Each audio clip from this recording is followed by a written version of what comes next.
बिस्मिल्लाहिर्रहमानिर्रहीम, अस्सलाम वालेकुम, वेलकम टू माय चैनल दावत इस्लाम। मैं हूं आपका दोस्त शफकत अली ऑफिशियल।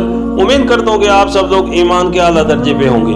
सूरतुल अराफ के आयत नंबर 101 का तर्जुमा, ये कौमें जिनके किस्से हम तुम्हें सुना रहे हैं तुम्हारे सामने मिसाल में मौजूद हैं। उनके रसूल उनके पास खुली खुली निशानियां लेकर आए, मगर जिस चीज को वो एक दफा जुटला चुके थे फिर उसे मानने वाले न थे। देखो, इस तरह हम मुनकरीन हक के दिलों पर मोहर लगा देते हैं। सूरतुल अराफ आयत नंबर 81। पिछली आयत में जो इरशाद हुआ था कि हम उनके दिलों पर मोहर लगा देते फिर वो कुछ नहीं सुनते, उसकी तशरीह अल्लाह ताला ने इस आयत में खुद फरमा दी है।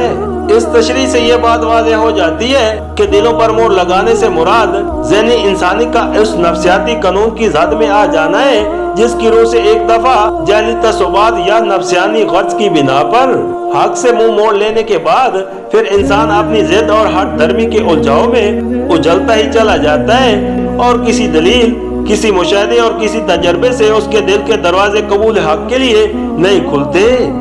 सूरतुल अराफ के आयत नंबर 102 का तर्जुमा, हमने उनमें से अक्सर में कोई पास ऐन न पाया बल्कि अक्सर को फासिक ही पाया।